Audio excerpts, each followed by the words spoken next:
The way people talk about slavery these days, you'd think it was a uniquely American thing that we invented in 1619. But slavery throughout history has been the rule, not the exception. The Sumerians, the Egyptians, the Greeks, Romans, the Arabs, British, the early Americans. The Holy Bible is practically an owner's manual for slaveholders. The word slave comes from Slav, because so many Slavic people were enslaved, and they're as white as the Hallmark Channel.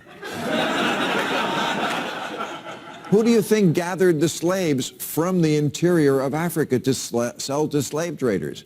Africans, who also kept their own slaves. And now for a brief history of slavery. Here's the first thing you need to know. Slavery was not invented by white people. It did not start in 1619 when the first slaves came to Jamestown. It existed before then. It did not start in 1492 when Columbus discovered the New World. In fact, when the intrepid explorer landed in the Bahamas, the native Taino tribe hoped that he would help them defeat their aggressive neighbors, the Caribs. The Caribs enslaved the Taino and, on occasion, served them for dinner. Slavery existed in Africa, Asia, and the Middle East. The word slave actually comes from the Slavs of Eastern Europe. Millions of them, all white by the way, were captured and enslaved by Muslims in the 9th century and later by the Ottoman Turks. Slavery existed when the Roman Empire controlled the Mediterranean and most of Europe from the 1st through the 5th centuries. Slavery existed when Alexander the Great conquered Persia in the 4th century BC. It was so common that Aristotle simply considered it natural.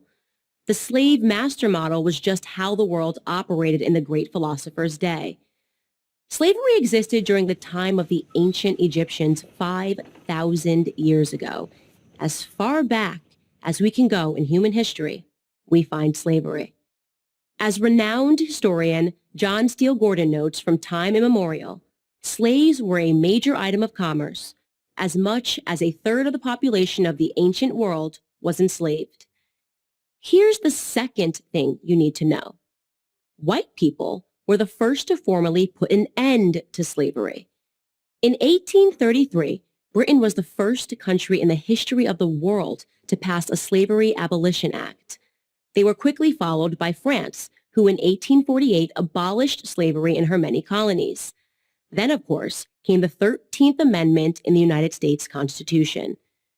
After centuries of human slavery, white men led the world in putting an end to the abhorrent practice. That includes the 300,000 Union soldiers, overwhelmingly white, who died during the Civil War. Now, am I saying that this makes white people better than anyone else? Of course not.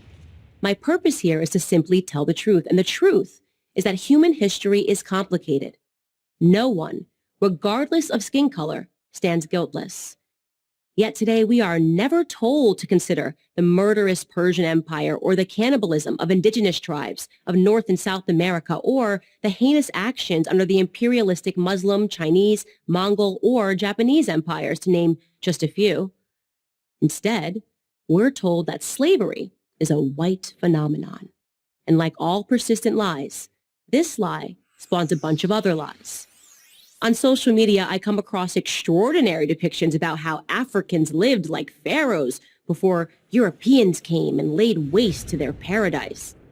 I wish any of this were true, but it's not. It's a fantasy. The truth is that Africans were sold into slavery by other black Africans, and in many cases, sold for items as trivial as gin and mirrors. Whites didn't go into the interior and round up the natives. They waited on the coast for their black partners to bring them black bodies. The stark reality is that our lives had very little value to our ancestors. Here's the third thing you need to know. If you think slavery is a relic of the past, you're wrong. There are some 700,000 slaves in Africa today, right now. That's the lowest estimate that I could find. Other sources say there are many more. For context, that's almost twice as many slaves as were ever brought to the United States. Child soldiers, human trafficking, forced labor, These are the conditions that currently exist within the same sub-Saharan region where the transatlantic slave trade originated. African bodies are being sold today like they were sold then, and no, they are not being purchased by any country of white men. In fact, slavery, by any traditional definition, is exclusively practiced today within non-white countries. But we hear almost nothing about that. Just like we hear nothing about how slavery was universal until good people in Europe and America ended it 2 centuries ago. Why? Because our so-called leaders, black and white, wouldn't profit from it. Black victimhood is nothing if not profitable. It elects politicians and funds racial grievance groups.